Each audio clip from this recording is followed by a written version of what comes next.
باب الاذان للمسافرین، مسافروں کے لیے اذان، اذا کانوا جماعتن، جبکہ وہ جماعت میں ہوں، والاقامت اور تکبیر کہنا، وکذالک بعرفہ، عرفات میں بھی اذان دینا، وجمع اور جمع کرنا یعنی اذانوں کو، وقول المؤذن اور کہنا مؤذن کا، الصلاۃ فی الرحال، نماز پڑھو کہاں؟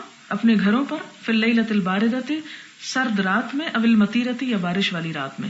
اس سے کیا پتہ چلتا ہے کہ حج کے سفر میں بھی عرفات اور مزدلفہ وغیرہ میں اذان اور اقامت کہنی چاہیے، اور ان کو آپ نے دیکھا ہوگا کہ وہاں پر جمع کر دیتے ہیں۔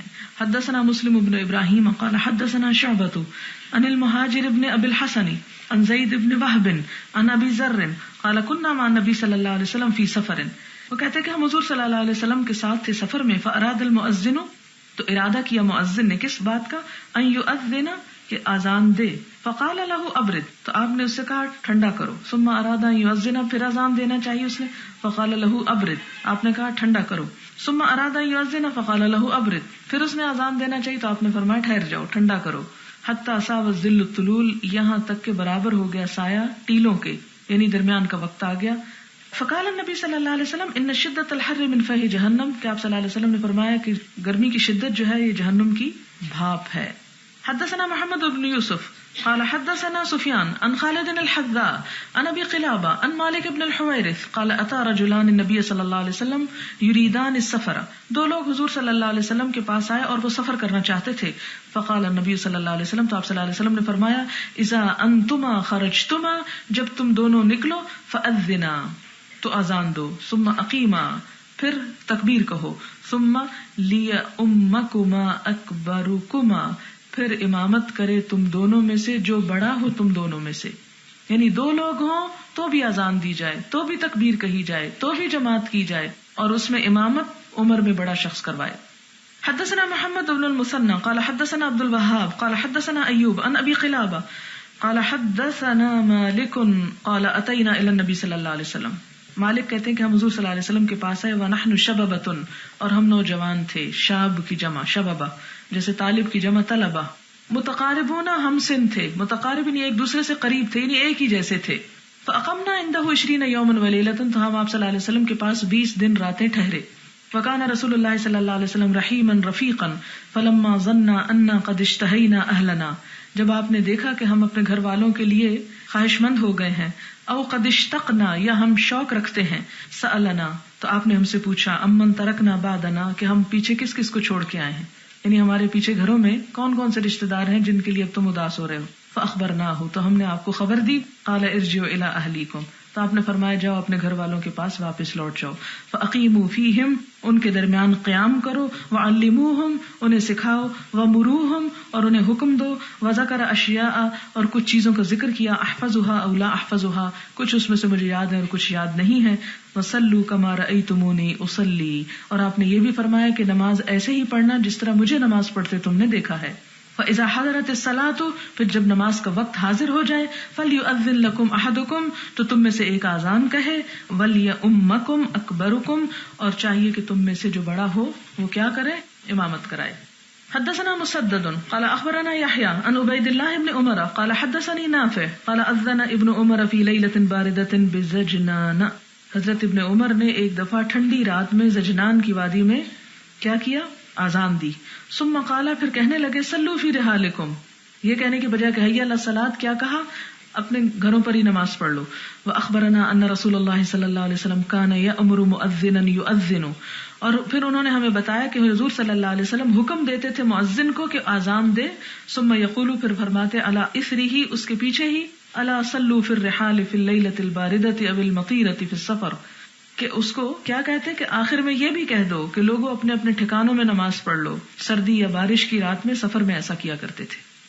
حدثنا اسحاق قال اخبرنا جعفر بن عون قال حدثنا ابو العمیس عن عون بن ابی جحیفہ عن ابیہ قال رأیت رسول اللہ صلی اللہ علیہ وسلم بالابطح، میں نے حضور صلی اللہ علیہ وسلم کو ابطح میں دیکھا، فجاءہ بلال، آپ کے پاس بلال آئے رضی اللہ تعالیٰ عنہ، فآذنہ بالصلاۃ، اور اطلاع دی آپ صلی اللہ علیہ وسلم کو انہوں نے نماز کی، ثم خرج بلال، پھر بلال نکلے، بالعنزۃ، برچھی کے ساتھ، حتی رکزہا، یہاں تک کہ اس کو گاڑ دیا، بین یدی رسول اللہ صلی اللہ علیہ وسلم، آپ صلی اللہ علیہ وسلم کے سامنے، کہاں پر؟ بالابطح، ابطح کے مقام میں، واقام الصلاۃ، اور نماز قائم کی. ابتا جو ہے یہ مکہ سے باہر ایک مشہور جگہ کا نام ہے.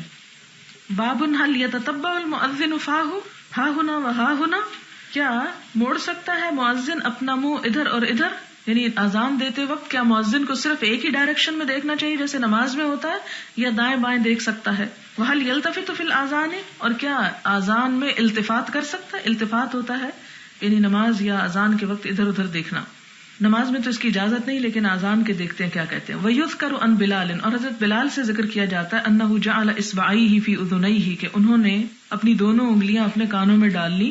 وَكَانَ ابن عمر، اور حضرت ابن عمر جو تھے لَا يَجْعَلُ إِصْبَعَيْهِ فِي أُذُنَيْهِ، کہ وہ اپنے کانوں میں اذان کے وقت انگلیاں نہیں ڈالتے تھے. ہمارے یہاں بعض ڈالتے ہیں تو عبداللہ بن عمر نہیں ڈالتے تھے. وقال ابراہیم لا بأس ان يؤذن على غیر وضوء، اور ابراہیم نخعی کہتے ہیں کہ کوئی حرج نہیں اگر بغیر وضو کے اذان دی جائے، یعنی وضو شرط نہیں ہے اذان کے لیے جیسے شرط ہے نماز کے لیے.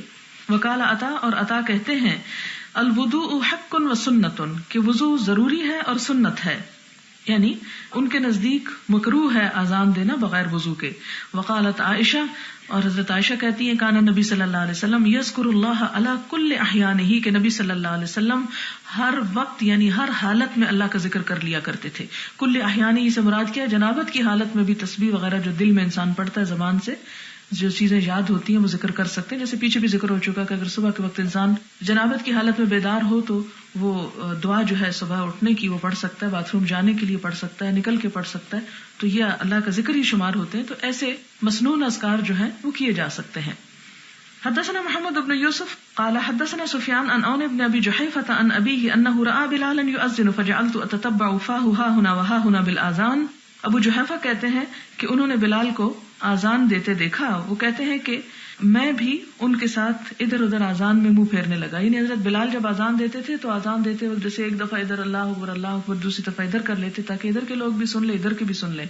تو جنہوں نے ان کو آزان دیتے ہوئے اس طرح دیکھا منہ کو ادھر ادھر کرتے تو وہ بھی ان کی پیروی میں، اور آج تک یہ پیروی جاری ہے کہ آزان دیتے وقت مؤذن جو ہے وہ اپنے منہ کو دائیں اور بائیں موڑ لیتے ہیں. باب قول الرجل فاتتنا الصلاۃ، کسی شخص کا یہ کہنا کہ ہم سے نماز فوت ہو گئی، یعنی نماز کے لیے فوت ہونے کا لفظ استعمال کرنا. وکرہ ابن سیرین، اور ابن سیرین نے ناپسند کیا ہے ان یقول فاتتنا الصلاۃ، کہ کوئی کہے کہ ہماری نماز فوت ہو گئی. ولیکن، لیکن وہ کہتے ہیں لیقل، چاہیے کہ کہے لم ندرک، کہ نہیں پائی ہم نے، یعنی فوت کی بجائے کیا کہے لم ندرک. وقول النبی صلی اللہ علیہ وسلم اصح، امام بخاری کہتے ہیں کہ آپ صلی اللہ علیہ وسلم کا فرمانا زیادہ صحیح ہے. یعنی ٹھیک ہے امام ابن سیرین جو ہیں بہت بڑے امام ہیں، بہت بڑے محدث ہیں، لیکن اس کے باوجود ان کی رائے کو وہ اہمیت نہیں جو خود آپ صلی اللہ علیہ وسلم کی رائے کو ہے، اور آپ کا فرمانا ہے فوت ہونا نماز کے لیے، اس لیے ابن سیرین کی رائے نہیں لی جائے گی. اور اس کا یہ مطلب نہیں کل آپ پوچھیں کہ جو ابن سیرین نے کہ حضور صلی اللہ علیہ وسلم کے خلاف کیا تھا، ہو سکتا ہے جس وقت انہوں نے یہ بات کی ہو اس وقت ان کے سامنے حضور صلی اللہ علیہ وسلم کے الفاظ نہ ہوں، اس لیے ان کو ہم معذور سمجھیں گے. اب یہاں سے آپ یہ بھی دیکھیں کہ کہاں تک اجتہاد ہوا ہے کہ کس موقع کے لیے کیا لفظ استعمال کیے جائیں. حدثنا ابو نعیم قال حدثنا شیبان عن یحیی عن عبد الله بن ابی قتادہ عن ابیہ قال بینما نحن نصلی مع النبی صلی اللہ علیہ وسلم.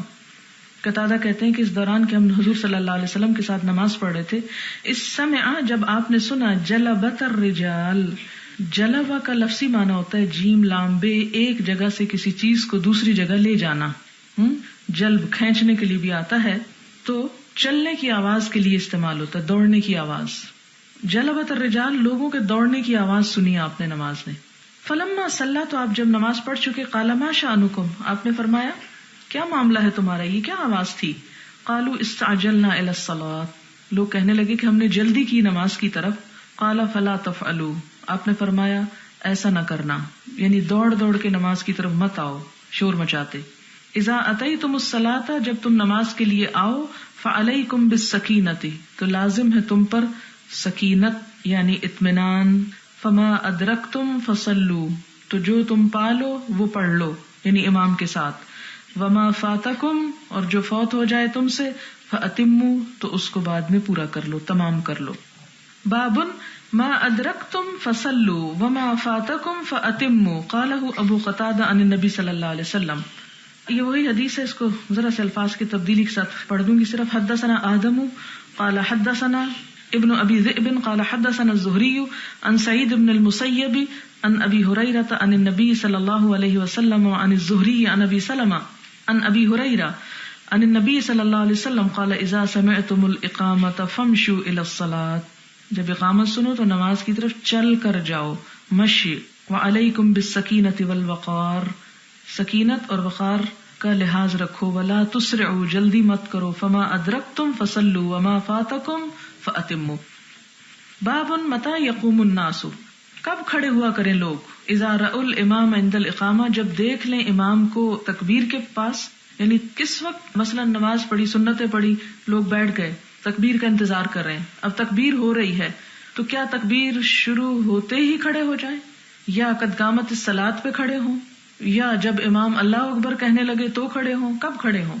حدثنا مسلم بن ابراہیم قال حدثنا ہشام قال كتب الی یحیی بن ابی کثیر عن عبد اللہ بن ابی قتادہ عن ابیہ قال قال رسول اللہ صلی اللہ علیہ وسلم، آپ صلی اللہ علیہ وسلم نے فرمایا، اذا اقیمت الصلاۃ، جب نماز کھڑی ہو جائے، فلا تقوموا، تو نہ کھڑے ہوا کرو، حتی ترونی، جب تک کہ مجھے نہ دیکھ لو، یعنی امام کو دیکھ کر کھڑے ہونا چاہیے، اس سے پہلے نہیں. اور اس میں یہ ہے کہ ائمہ کرام کے آراء جو ہیں وہ مختلف ہیں. مثلا امام شافعی کہتے ہیں کہ تکبیر ختم ہونے کے بعد مقتدیوں کو اٹھنا چاہیے. امام مالک کہتے ہیں تکبیر شروع ہوتے ہی کھڑے ہو جائیں.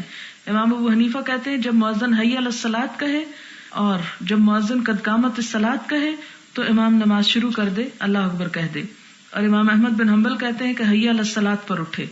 اور امام بخاری نے اس میں کیا کہا ہے ان ساری رائے کے مقابلے میں، کہ جب امام مسجد میں نہ ہو تو جب تک امام کو نہ دیکھ لیں کھڑے نہ ہوں، کیونکہ کھڑے ہو کر پھر ایک ہنگامہ سا ہو جاتا ہے. تو یہ اس پر دلیل یہ لائیں کہ اذا اقیمت الصلاۃ فلا تقوموا، جب تکبیر کہی جائے تو مت کھڑے ہو، حتی ترونی، یہاں تک کہ مجھے دیکھ لو، یعنی امام پہنچ گیا ہے تو پھر کھڑے ہو. باب لا یقوم الی الصلاۃ مستعجلا ولیقم بالسکینۃ والوقار، نہ کھڑا ہوا جائے نماز کی طرف جلدی کرتے ہوئے، اور چاہیے کہ کھڑے ہوں تسکین اور وقار کے ساتھ. حدثنا ابو نعیم قال حدثنا شیبان ان یحیی عن عبد اللہ بن ابی قتادہ عن ابیہ قال قال رسول اللہ صلی اللہ علیہ وسلم اذا اقیمت الصلاۃ فلا تقوموا حتى ترونی وعلیکم بالسکینۃ. تابعه علی بن المبارک. باب هل يخرج من المسجد لعلۃ، کیا کھڑا ہو مسجد سے کسی علت کی وجہ سے، یعنی اگر کوئی شخص ضرورت ہو تو تکبیر کے بعد بھی مسجد سے نکل سکتا ہے. مثلا ایک شخص کو وضو یاد ہی نہیں تھا اور وہ آ کے جماعت میں کھڑا ہو گیا، تکبیر ہو چکی، اسے یاد آیا تو کیا اب وہ مسجد سے نکل سکتا ہے.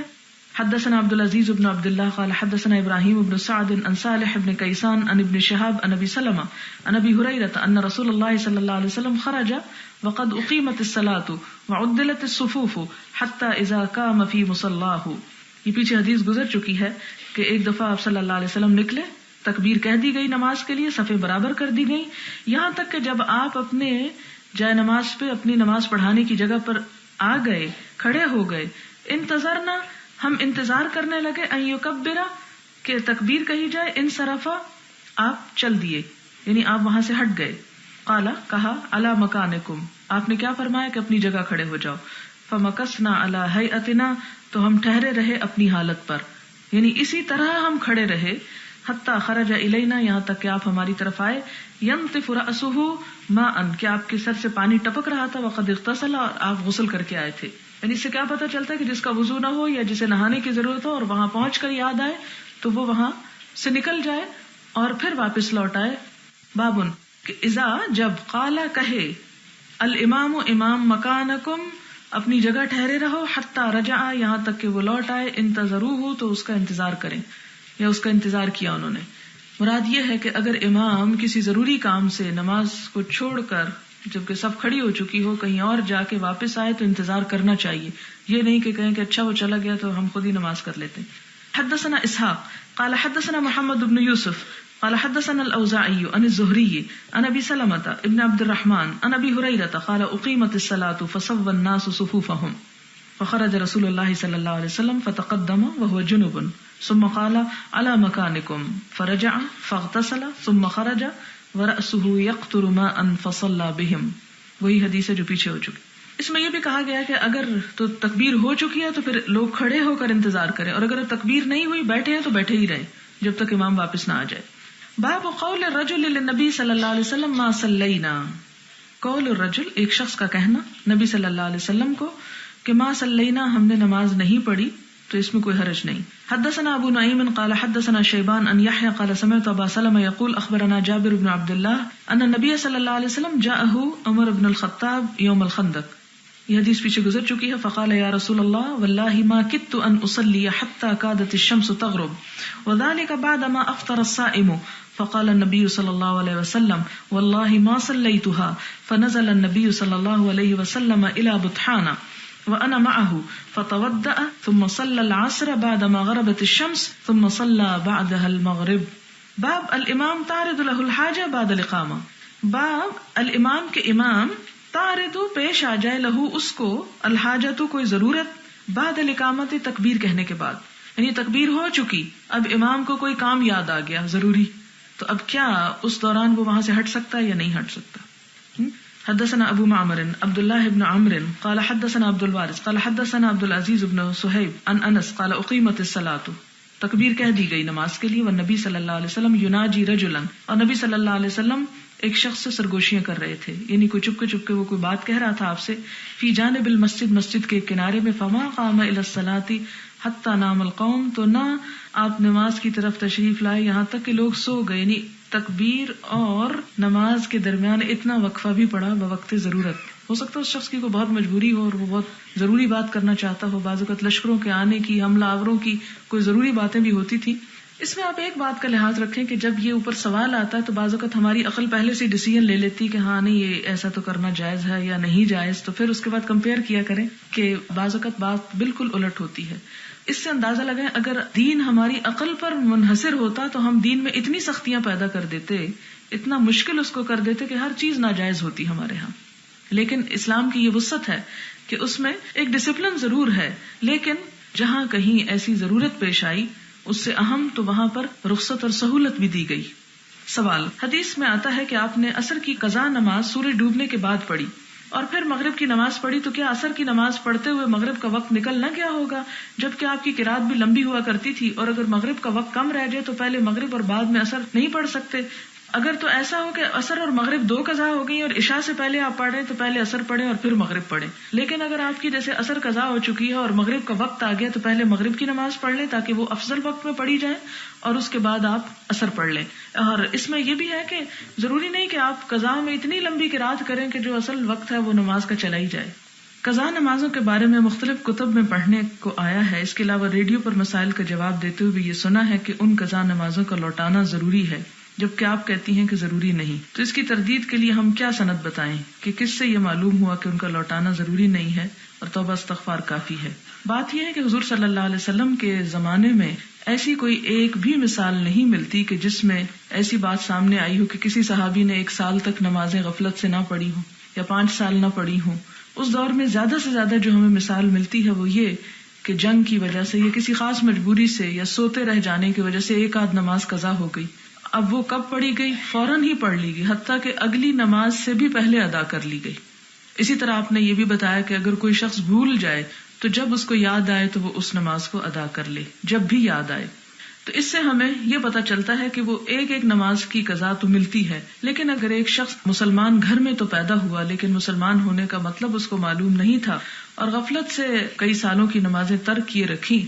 اب مثال کے طور پر اگر ایک شخص نے 5 سال بالغ ہونے کے بعد نماز کی طرف توجہ نہیں دی، پھر اس کو احساس ہوا اور 20 سال کی عمر میں وہ نمازیں پڑھنا شروع کر رہا ہے، اگر اس کو پچھلے 5 سال کی نمازیں واجب کر دی جائیں پڑھنی، تو ایسی صورت میں اس کے لیے بہت مشقت ہو جائے گی، اور ہو سکتا ہے کہ جو نیا توبہ کر کے لوٹا ہو وہ پچھلے بوجھ کو نہ اٹھانے کی وجہ سے اگلی نمازوں کو بھی سستی سے ٹال دے یا تاخیر کرے.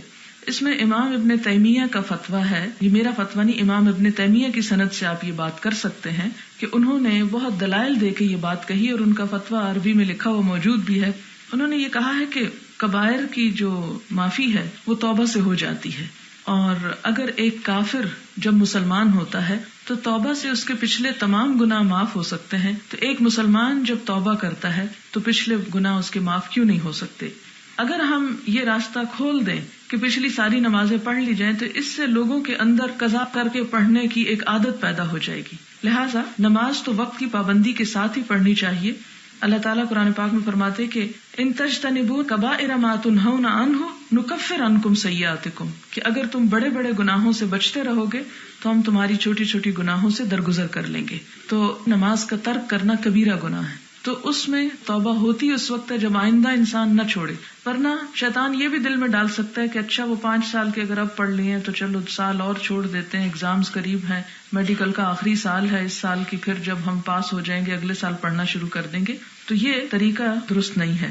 لیکن اگر کسی کی تسلی نہ ہوتی اور کوئی آسانی کے ساتھ یہ استطاعت رکھتا ہو کہ پچھلی نمازوں کا کفارہ دینا چاہتا ہے تو اپنی خوشی سے دے دے، لیکن یہ ہے کہ جہاں اس کا حکم نہیں ملتا کہ وہ ضرور دے، وہاں اس کا بھی نہیں ملتا کہ وہ نہ دے. علماء نے خود اجتہاد کیے ہیں، جس اجتہاد سے آپ کو آسانی ہو اسے لے سکتے ہیں. اگر کسی مجبوری کی وجہ سے دن کی ظہر، عصر اور مغرب تینوں نمازیں قضا ہو گئیں تو کیا کرنا چاہیے؟ کیا ان کی قضا عشاء کے ساتھ پڑھ سکتے ہیں جبکہ ظہر اور عصر ملا کر بھی پڑھنے کا موقع نہ ملا؟ مثلاً اگر انسان سفر میں ہو اور ذاتی گاڑی بھی نہ ہو تو کیا اس کا گناہ ہوگا؟ اگر ایسا کبھی ہو جائے تو اس میں یہ کہ عشاء کے ساتھ پڑھ سکتے ہیں اور ترتیب کے ساتھ پڑھی جائیں گی، ظہر، عصر اور مغرب. لیکن جہاں تک یہ بات ہے کہ کیا اس کا گناہ ہوگا، تو بہرحال یہ ہے کہ فرض چھوڑنے کا ثواب تو نہیں ہوتا، اور اگر آپ کی انتہائی مجبوری تھی جس میں آپ ہر طرح سے بے بس تھے تو پھر آپ کا معاملہ اللہ تعالیٰ کے ساتھ ہے. لیکن آپ کو علم ہی نہیں کہ اگر ایک صورتحال ہے تو اس میں کیا ہو سکتا ہے، اور اگر دوسری صورت پیش آ گئی تو اس صورت میں علم نہ ہونے کی وجہ سے گناہ گار ضرور ہوں گے کہ آپ کو اسلام دوسری سہولت دیتا تھا لیکن لا علمی کی وجہ سے دوسری سہولت سے آپ نے فائدہ نہیں اٹھایا اور آپ نماز چھوڑتے چلے گئے. تو ایسی صورت میں یہ ہے کہ اگر بس پہ بھی آپ بیٹھے ہیں یا ٹرین میں آپ بیٹھے ہیں، اس صورت میں آپ تیمم کر کے وقت پہ نماز ادا کر سکتے ہیں، ایسی مشکل نہیں ہے. اگر کوئی صورت ایسی ہے ہی نہیں سجدہ کرنے کی یا رکوع کرنے کی یا کھڑے ہونے کی تو ایسی صورت میں بیٹھ کر بھی پڑھ سکتے ہیں. لہٰذا ہوش و حواس میں جان بوجھ کے بلا وجہ نماز قضا کرنا جو ہے یہ بہت بڑا جرم ہے. عشاء کے بعد بات کرنا مکروہ ہے سوائے گھر والوں اور مہمانوں کے. تو بات تو ہوتی ہی ان دونوں سے، پھر منع کس لیے ہوا؟ کیا واقعی صرف ان دونوں سے ہوتی ہے؟ ہمارے ہاں تو ٹیلی فون جیسی چیزیں ہیں، اس پر ایسی غیر ضروری اور اتنی طویل گفتگو ہوتی ہے جس کا مقصد نہیں ہوتا، اور پہلے 3-4 منٹ تو صرف خاندان بھر کا حال معلوم کرنے میں گزر جاتے ہیں. ٹھیک ہے اگر کوئی بیمار ہے تو آپ حال پوچھ لیں، لیکن اب یہ کہ فلاں بچہ ٹھیک ہے، فلاں کیا کرتا ہے، فلاں کیا کرتا ہے، ان باتوں سے بہت وحشت ہوتی. یعنی سلام کریں آپ اور جو بات ہے کام کی وہ آپ شروع کریں. اور اگر واقعی، کیونکہ عیادت جو ہے اگر کوئی واقعی بیمار ہے تو عیادت جو ہے وہ ایک ثواب کا کام ہے. اگر آپ جا کے نہیں کر سکتے چلے آپ حال ہی پوچھ لیں. لیکن عیادت کے علاوہ اچھے بھلوں کا حال پوچھتے چلے جانا اس کی سمجھ نہیں آتی. پھر دوسری بات یہ ہے کہ مہمان کا تو حق ہے اور گھر والوں سے کوئی ضرورت ہو سکتی ہے. جس چیز سے منع کیا گیا وہ فضول گفتگو ہے، بیکار کی مجلسیں لگا کے بیٹھے رہنا. اسی طرح اسکرین کے ساتھ بیٹھ کے گفتگو کرنا وہ بھی اس میں شامل ہے. حدیث میں توتر الاقامہ سے کون سے الفاظ مراد ہیں؟ اس سے مراد یہ ہے کہ وطر یعنی سنگل تکبیر کہنا، اللہ اکبر، اللہ اکبر، اشہد ان لا الہ الا اللہ، اشہد ان محمد رسول اللہ، حی علی الصلاۃ، حی علی الفلاح، قد قامت الصلاۃ، قد قامت الصلاۃ، اللہ اکبر، اللہ اکبر، لا الہ الا اللہ. تو اگر یہ جو اشہد ان لا الہ الا اللہ، اشہد ان محمد رسول اللہ ایک دفعہ کہا جائے تو یہ وطر میں ہوگی، اور اگر ان کو دہرایا جائے تو اس کو تشفیع بولا جائے گا. ہمارے ہاں جیسے زیادہ برسات یا کسی اور مشکل میں اذان دی جاتی ہے، کیا اس طرح ان حالات میں اذان دینے کی مثال ہمیں کسی صحیح حدیث سے ملتی ہے؟ نہیں، اس طرح بارشوں وغیرہ کے لیے تو کوئی اذانیں نہیں سنت میں ہمیں اس کی دلیل ملتی. لیکن وہ جو حدیث ایک آپ نے پڑھی تھی خیبر جب فتح ہوا تھا اور آپ صلی اللہ علیہ وسلم فرمایا کہ اس وقت تک حملہ نہ کرو جب تک آواز نہ سنو اذان کی، جب اذان وغیرہ کا وقت گزر گیا تو پھر آپ نے حملہ کیا. تو اس سے امام بخاری نے جو باب باندھا ہے کہ اذان کی وجہ سے بستیوں پہ آفات رک جاتی ہیں، یعنی حملے وغیرہ نہیں ہوتے یا ان کے اندر قتل و خون جو ہے وہ بند ہو جاتا ہے. تو اس سے کچھ لوگوں نے قیاس کر کے ان اوقات میں خود سے یہ اذانیں دینا شروع کر دی. یہ مسنون نہیں ہے طریقہ، نہ اس کی کوئی ضرورت ہے.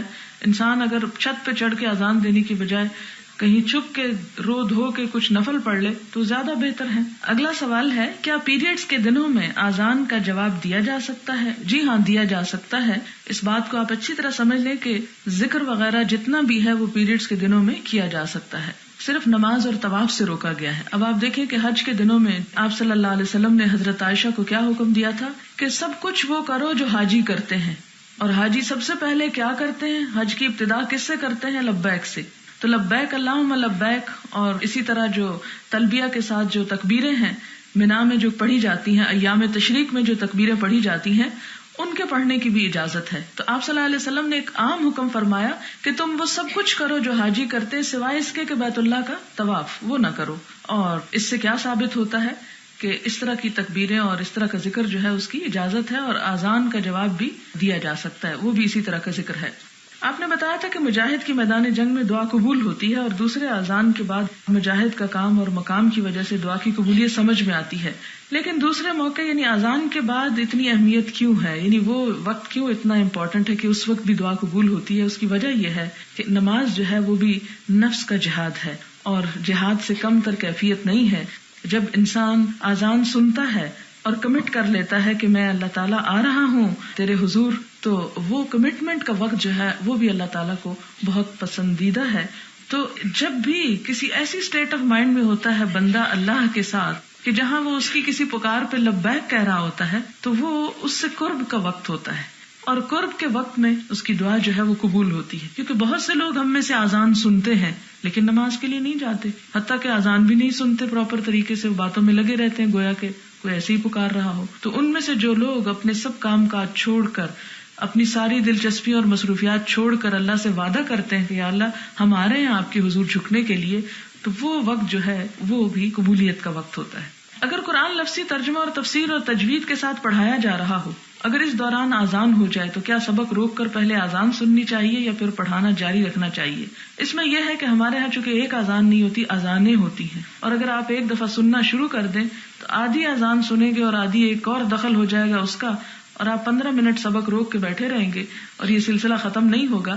اس لیے جہاں تعلیم ہو رہی ہو تو تعلیم کے دوران اگر آپ اپنے اس سلسلے کو جاری رکھیں اور اذان کا جواب نہ بھی دیں تو کوئی حرج نہیں، اس لیے کہ یہ بھی ایک عبادت ہی میں ہے. مثلاً یہ ایسے ہی جیسے آپ نماز پڑھ رہے ہو تو نماز کے دوران اگر آپ اذان سننا شروع کر دیں تو آپ نماز روک کے اذان کا جواب نہیں دیں گے. اسی طرح اگر آپ باتھ روم میں ہیں تو آپ اذان سن بھی رہے ہو تو آپ نہیں اس وقت ذکر کریں گے، کیونکہ اس جگہ پر ذکر کرنا منع ہے. تو اسی طرح جیسے آپ کھانا کھا رہے ہیں اور کھانا کھاتے ہوئے اذان آ رہی ہے تو آپ پہ لازم نہیں کہ آپ اس کا جواب دیں. تو کچھ مصروفیات اور مشغولیات ایسی ہوتی ہیں کہ جس کی وجہ سے اگر انسان جواب نہ دے سکے تو گناہ گار نہیں ہوتا. اور اس میں بھی آپ دیکھیں کہ جیسے مثال کے طور پہ ہمیں ہر روز ظہر کی جو اذان ہے وہ قرآن کی کلاس میں ہوتی ہے، اور پہلے یہ ایک منٹ قیمتی ہوتا ہے، اگر 5 منٹ بھی روکیں تو ہم بہت پیچھے چلے جائیں گے.